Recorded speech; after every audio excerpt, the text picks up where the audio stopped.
Thokozani emakhosini. Amen, ngiyabingelela. I hope light it's a little bit better kune load shedding la. But anyway, this video iqale ku TikTok. Ku TikTok I am umakhosi Sipho Esihle. There was a question about iBhayibheli. Ukuthi why our ancestors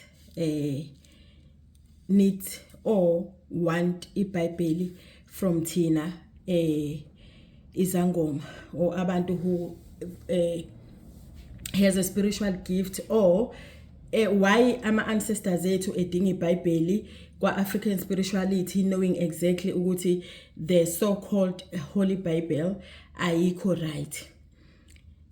And then there was another follow-up question which said, I wonder how our ancestors were working ngesithunywa prior iBhayibheli. Makhosi.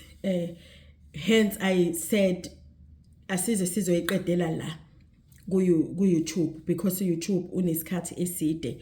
Even though TikTok now still has not still, even though TikTok now usuvulile platform ye series, but I'm not ready ukuthi ngingakwazi ukwenza ivideo yabo according to their specifications and requirements. However, silala sikhona. So impendulo yami ke ithi, it will be easy maybe if I can ngiqale ngichaze ukuthi yini isithunywa, onjani umuntu osebenza ngesithunywa, onjani umuntu osebenza ngedlozi, so that we can understand. But lokho kuzoba towards the end of this video. Ivideo yokuqala still ngisazochaza ngeBhayibheli. Ngizoyisusa ekutheni yesterday ngenze ama video ku TikTok akhuluma ngomuntu who just accepted a gift, or umuntu okuyi process to accept a spiritual gift yakhe or spiritual calling yakhe, because kuziningi izinto ezikhulumekayo, especially kuma visual communities like ama TikTok asiwabiza ama social media platforms. So umuntu ugcine esedidekile ukuthi ikuphi okuyikuphi. My advice was, lalela abanikazi bomsebenzi, lalela those that are calling you, lalela those that are giving you a baton to soldier on as a gift yasekhaya.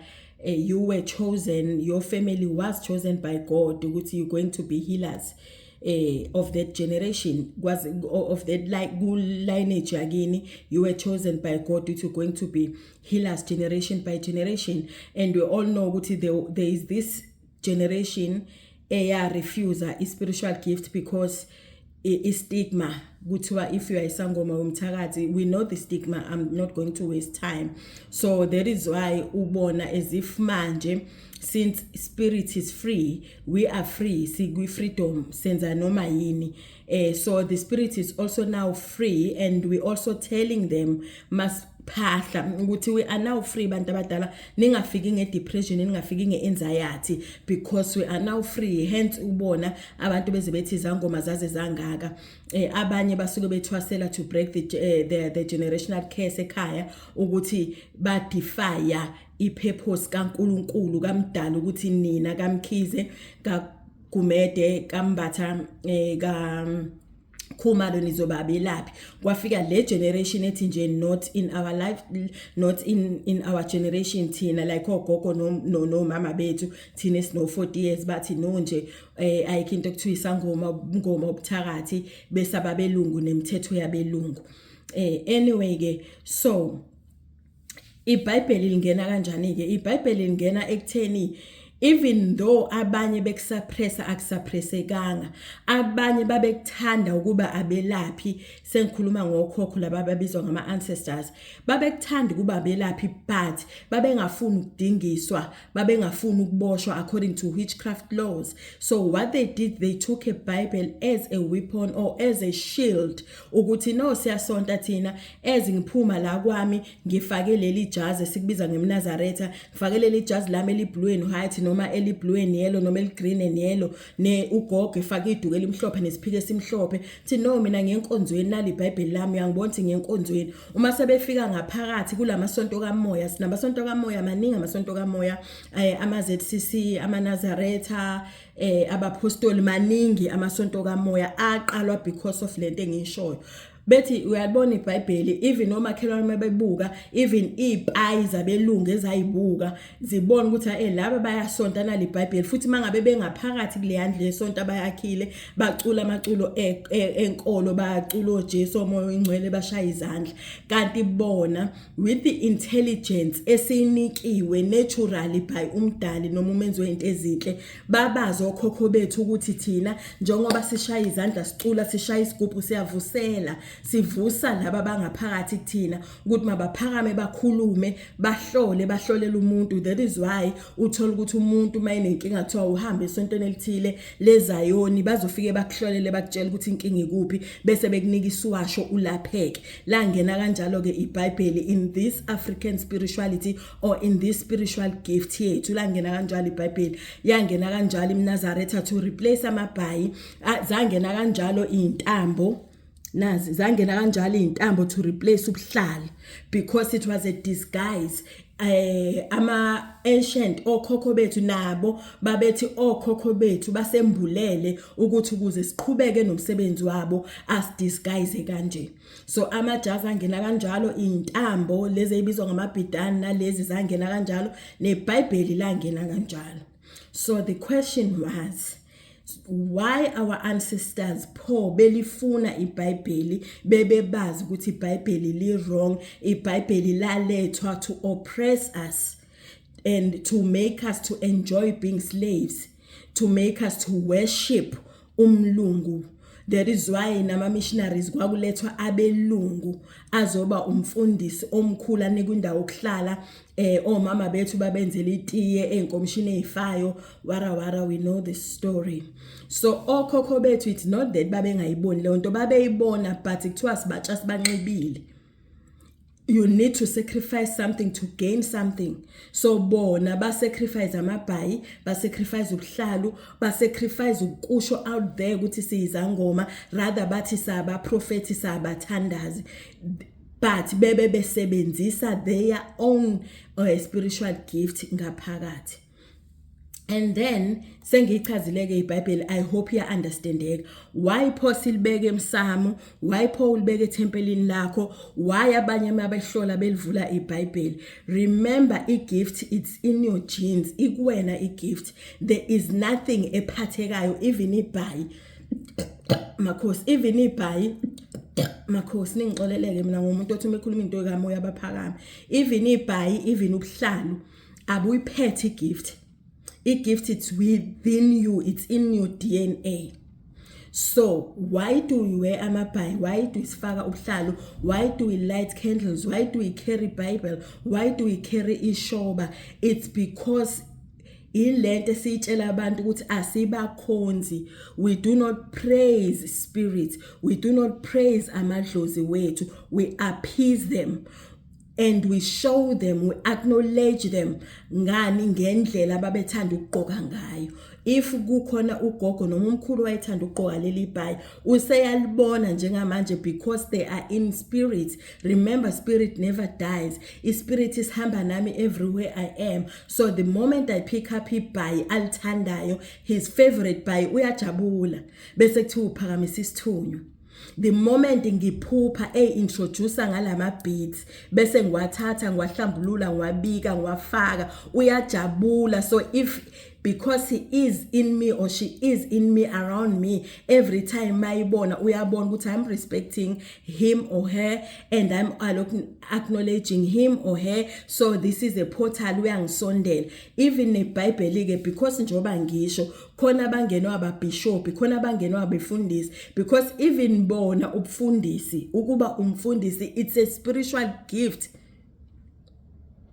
You are spiritual gifted. Ufuzo olulande kokhokho bakho. Afika ama missionaries ahlala kini. For example kaDube ngiyaxolisa sibenzisa uBishop Dube from abafikela kini kwaDube bahlala ama missionaries. Umkhulu wakho, ukhokho wakho nokhokhokazi bakho babamkela, babanika indlu bahlala, babaphathisa iBhayibheli, bahamba beshumayela nabo. This is what your ancestor was doing to heal people. Benokha imizi ngemizi bafike bakhulume, abakhulumayo bese phakamisa isandla amkhulekela umuntu amlaphe ngomkhuleko, amlaphe nangevesi eBhayibhelini. That is why uthola umuntu athi yazi ngaze ngakhumbula esontweni lento ekhona kumina for sure ingalapheka.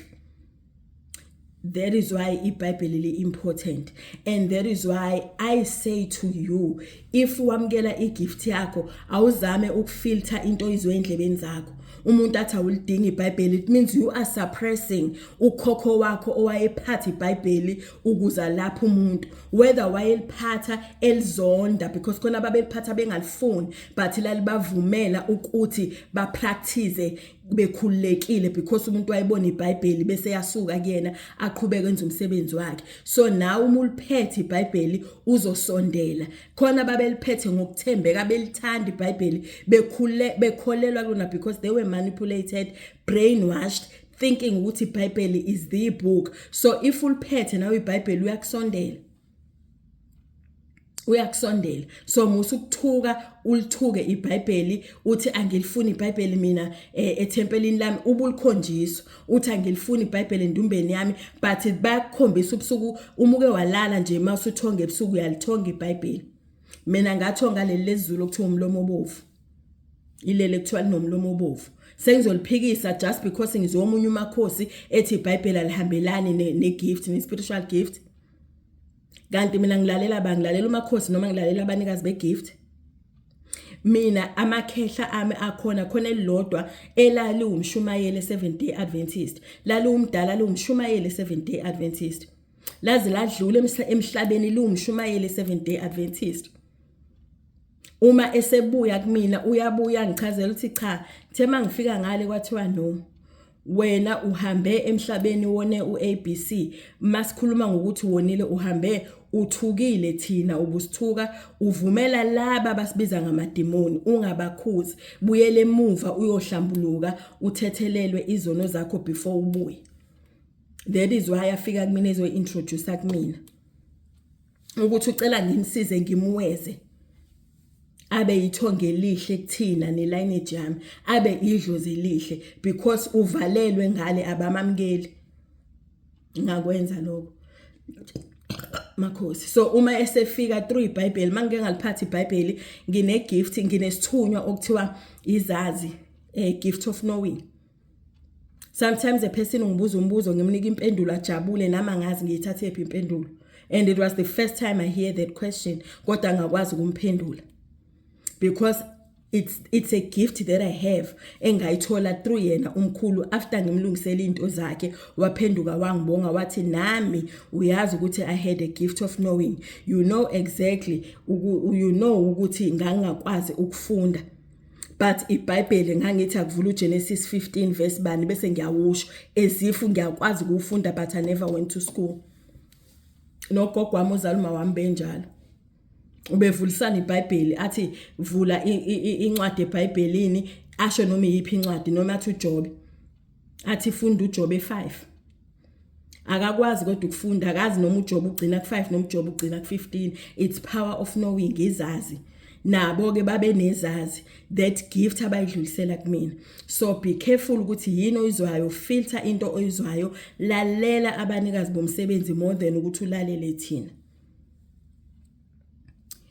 Moving on ke now, siza kuleyo ukuthi before iBhayibheli babe sebenza kanjani ngeyithunywa emakhosini. Makhosi, isithunywa, it's an angel, ingelo ngesingisi, ngesGreek angel, English messenger, isiZulu isithunywa. From the beginning umdali umayidala wayeneyinkilosi zakhe. noma kuthiwa umbiza ngani kukuwe ukuthi khona abantu abathi abakholelwa ekutheni uGod whatever indlela okholelwa ngayo kuwena makhosi kukuwe. But mina, and I'm sure majority of abantu abangilandelayo siyakholelwa ebukhoneni bukaNkulunkulu, siyakholelwa ebukhoneni bukaMoya Oyingcwele. So uNkulunkulu nezingelosi zakhe okuyithunywa uye owafika wathi ukuze umuntu ahileke mayegula angeke kusuke mina la ngikhona ngiyomthinta ngimelaphi. What I will do, I will give this family, this person a gift of healing. I will give this person a gift of prophesying. I will give this person a gift to be a seer. Isangoma kukhona eBhayibhelini even though bekuphika abazalwane, that uye uNkulunkulu who said mina ngizonika ama gift akhona. Even ku New Testament 1 Corinthians chapter 12 uzothola ama gift akhona kukhulunywa ngawe endaweni eziningi. Acts chapter 2 verse 17 lathi uNkulunkulu uzophefumulela khona umoya wami abantwana beni bobona imibono warawara. So igift yasuka kuNkulunkulu yehlela kuma families, the chosen ones. Then uNkulunkulu, how did uNkulunkulu akhulume nabo? It was through messengers, izithunywa. So from dala ithunywa zazikhona. Sisuka isithunywa sikhulume nokhokho wakho, simtshela ukuthi wena kumele wenze nje, na gift of knowing. Hlanganisa le herb, uhlanganise le herb uzolapha ikhanda. Hlanganisa le herb ugcobe isilondeni sizovaleka isilonda. Hlala phansi ukhanyise lesi sibani, uhlanganisa amafutha lesilwane, ukhanda isibani kukhanya. Khanyisa iqoba lomlilo, uhlale khona uthule, meditate, hamba uhlale emgedeni, hamba uhlale eceleni komfula.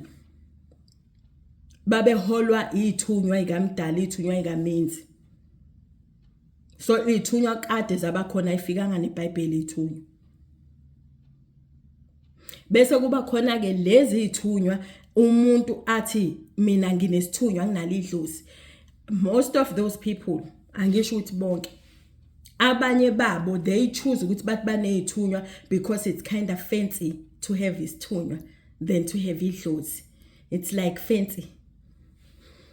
Uthola ukuthi umuntu unedlozi siyalicindezela idlozi lakhe, uphakamisa ukuthi unesithunywa, abesethi akusebenzeki, akwenzeki lutho, ahamba ulanda igubhu because awukwazi ukuhlola. Angithi lozo kusiza ngokuhlola yamcindezela, uphakamisa ukuthi unesithunywa ngoba unamahloni ngaye, naye abe namahloni ngawe ahlehle, bese ulanda igubhu zizokuhlolela. Bese kuba khona abanamadlozi, bakhona abantu abanezithunywa, bakhona futhi majority of abantu labo kuthiwa bayathwasa manje banezithunywa. Imajority yabo abanawo amadlozi. And then ke sichaza ukuthini masithi umuntu unedlozi, sichaza ukuthini umuntu masithi umuntu unesithunywa. Makhosi. Umuntu onedlozi, angithi igift sithola through ufuzo from okhokho bethu. If ekhaya bekunabelaphi, nani nizoba ngabelaphi because it's through iDNA nakhonjwa, you were chosen. Whether unesithunywa or unedlozi, wena ancestor. There's a difference between an ancestor and idlozi. When you have an ancestor eyayiumelaphi evuka kuwe ethi take the baton uqhubeke negift. Seyifikile ancestor siyadlula kuyona. Then how does your ancestor communicate with you? Through spirit. Kanjani na? Kuthiwa inyama umhlabathi emhlabathini mawushona, this carrier iyasala emhlabathini ibole ibune. Spirit goes back to umnikazi. Uba umnikazi uNkulunkulu, umnikazi wespirit. Asenzeni uNkulunkulu ispirit, asithume kuweke wena osuvuka njengo ancestor obeyi healer. Mina makuthiwa hey ugogo wakhe hey gogo wakhe wayengeve ebabelethisa kahle abantu ngizokwenza example because naku ukuba imidwife it's a spiritual gift, it's a gift. Why do we say spiritual gift? It's because ukhokho owaye imidwife usiza ukuthi ukwazi ukwenza le gift through spiritual guidance, because uvuke in a form of a spirit. So idlozi is spirit. Angikhuluma ngamadlozi amabi, angikhuluma ngama spirit abheda, angikhuluma ngedlozi elihle, idlozi elimhlophe, idlozi lezikhwama ezimhlophe. Lizokunika igift wena in a form of a spirit, idlozi. Then you will be stationed. Uzolapha endumbeni, ngeke uphume ngaphandle. Uzolikhwaza la idlozi la endumbeni. Lifike la likhulume, li-interprete, likutshele whatever lento elifuna ukukutshela yona, be either umuntu uyahlola, likutshela ukuthi lo muntu uze ngokuthi ngokuthi. Uma kuukuthi uyabhula uphindula lapha likutshela ukuthi mnika ukuthi if ubhula kuphela uhlola kuphela uzobhula uhlole bese uyamtshela inkinga yakhe ukuthi hambe enyangeni. Makhosi ufike uyitshela inyanga because inyanga ayibhuli, kodwa uma ufike uyitshela inyanga ukuthi kuthiwa kunomhlume izokwenzela umuthi omhlume. Makufanele wenze amabhafu, makufanele wenze icleanse kuzokwenza isangoma ekusona. Idlozi lakhe lizomtshela ukuthi mina ngangisebenza kanje, umsebenzi wespirit nomsebenzi wedlozi ukuthi okay mntanami usuyamkelile ke manje igift uvumile ukuthi umelaphi. Mina I will guide you ukuthi bengisebenza kanjani, mina bengishisa impepho, mina bengikhanyisa izibani, mina bengithi mangabe kufika umuntu ophethwe infertility bengifaka isiphike esipink ngikhanyisa izibani ezimhlophe nezipink. Nangempela umuntu umefika uzokhanyisa izibani ezipinki nezimhlophe ufaka isiphike esipinki. Umsebenzi wedlozi lo elikuconfineayo endumbeni, awuphumi nomsebenzi wedlozi. Isithunywa, remember I said to you, sonke sinama ancestors, sonke sinokhokho. Abantu bathi ama ancestors amadlozi, but ama ancestors okhokho, ama ancestors akona amadlozi. Amadlozi it's a spirit. Ama ancestors phela okushutha hlukene kabili. Khona ithongo, because khona balele emathongweni abenza kahle konke futhi ababengena ama gift. They have no reason ukuthi babuye in a spiritual form. Bahleli uNkulunkulu bayihlalele. uNkulunkulu is going to use ispirit sabo ukuthi kube khona umunye uzalwayo, reincarnation, whether you are believing uyakholelwa kuyona noma ukholelwa kuyona. And then isithunywa. Isithunywa sengikhuluma ngokwelapha manje, angikhulumi ngaloko kwasekuqaleni ukuthi we all have ithunywa. Sonke sihamba nezingilosi ingilosi ezisembethe, angel ngegama lesingisi, isithunywa ngelinye igama. Sonke whether usebenza ngedlozi noma usebenza ngesithunywa. Mawusebenza ngesithunywa futhi unedlozi, because igift le onayo iqhamuka from ukhokho wakho obuya in a spiritual form. But ulapha kanjani na? Ulapha ngezithunywa wena. Kanjani ke ukuthi ngilapha ngezithunywa? Umuntu onesithunywa uconnecta direct to umdali. Umenzi wezinto ezinhle, umnikazi wele gift ayinika abantu bakini. Ukuthuna isithunywa sentaba, isithunywa sokukhuleka. Umuntu onesithunywa sentaba umuntu okhuleka izinto zenzeke.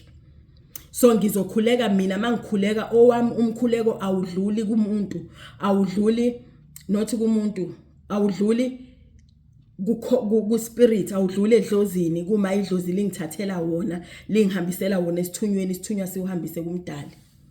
Mina mangikhuleka njengoba ngisebenza nesithunywa ngikhuluma nesithunywa ngqo, isithunywa sidlulisele kumdali. Umdala aphendule kwisithunywa, isithunywa sitshele mina. Isithunywa sisebenza noma ikuphi isithunywa. Asikho confined. That is why sikwazi ukulapha online. That is why ngithi shoot isibani ngisendele sona ku efonini, sende ku WhatsApp. That is why ngithi ngifonele ngifuna ukuzwa izwi lakho. Ngithi send ivoice note ngifuna ukuzwa izwi lakho ngiconnecte nawe. Isithunywa sisebenza kanjalo. That is why ngithi letha impahla yakhe kade igqokile uyithinte and sense ukuthi umuntu ukhona noma akasekho. By the way, ukusebenzisa impahla yomuntu akusebenzi umuntu mayisaphila. Maye ngekho nje kuthi nezo. Impahla ulethe impahla kumuntu obonayo noma ku medium uthi ngicela ungicheckela mayisaphila ngeke azaphakama. Uphakama only mangabe ngasekho emhlabeni. So isithunywa sisebenza kanjalo. versus idlozi ukhwaza idlozi. Bakhona baba nako go2 futhi bayayiveza bona umuntu umefika ethi ngizocela usizo uyezwa wena ngaphakathi kuphakama isithunyu usebenzisa isithunyu noma ukuze ukuthi makhosi lefu idinga idlozi umtshele ukuthi asambe semakhosini sambe sendumbeni ukhwaza idlozi liphakame idlozi likusize. I hope kuchazeke kahle. But okubalekile kunako konke what is important ukuthi iya kumuntu external person uyocela iinterpretation uyocela iclarity not ukuthi uyocela iguidance from umuntu ongaphandle. Sengikhuluma ngama mentors nangogobela because that is where you are getting it wrong. Fanele mawufika kumina uthi ngithongiswe iduku eliyiskoshi elinje lichazana bese ngikuchazela ukuthi in general lichaza ukuthi wena unedlozi eliqhamuka kubantu mhlawumbe kuthiwa ososhangani sengisho leli ososhangani mhlawumbe abase Mozambique noma bakuphi but abantu it's associated with abantu kuthiwa ososhangani so kuthi wena mangabe usiyophahla hamba uyophahla ucela phakama ibonakalise lo owakhulela noma obehlala kasoshangani. Mawuthonga mhlambe uthongiswa for example ngithongiswe le I will show you now ISIS nangu kwaze kwabhalwa like emafini engathi kusemafini kwabhalwa kwathiwa ISIS notho wempi ngaze ngahleka uISIS notho wempi ama pronunciation abuya ngishayeke but uISIS nangu ISIS ngamphupha waze wavula amaphiko naye nami ngamlingisela it was like ngiyamlingisela ngashawela ihlombe it was like in front of ukubona mangabe usekwayeni kuthiwa yini le kwaye suke igcwele seyini of symphony theater whatever ngezwe ukukhwaza ihlombe mangabe nami sengiunderstand lo ISIS abamshoyo nangu ISIS. Then I went and asked ukuthi why kuchaza ukuthini yini ngiassociate nalo uzohleka uzufe because kwavela ikati elimnyama every time mangiphupha ikati elimnyama bengilikhwifa because of imfundiso esihamba sizizwa la uthi ikati elimnyama bathakathi kanti it was not ikati elimnyama it was a Black Panther engangimthongiso after Black Panther ngathongiswa lo so indaba ze spirit zi unique indaba ikamoya zi unique. So you can come to me uthi gogo ngithongiswe kuthiwa ISIS yini ISIS then mina ngichazela ukuthi yini ISIS hamba ophahla ucele lo owaye ne relationship nabantu baka Kemet washintsha kwathiwa Egypt ishintshwa yihlakaniphi Kemet. What is the relationship uzophakama iveza ngimina waphakama wayiveza ngine NPO called Sivusa Ithemba Lembokodo short isithelo ukuthi it's not a coincidence kwangakona ukuthi uthanda abantu nje kusuka kwena kusuka kugogo wakho that dates back onobuhlobo that is why nginama crystals akhona angisho ukuthi ama crystals asuka eKemet asuka eEgypt la sekwashintshwa khona angisho ukuthi ama crystals asuka khona kuphela. I hope sekuchazekile angize ngathanda ukukhuluma kakhulu but ivideo went to 30 minutes and I'm sure ukuthi it's worth it and ngiyafisa ukuthi if uyilalele kwaze wafika la you can leave umbuzo or mawuyilalele waze wafika la ungafaka isign yokuthokoza noma lethina okuthiwa high five thina sithi yokuthandaza but when uyifake le then if you have a question you can leave question on comment ngizokwazi ukuthi ngikusize.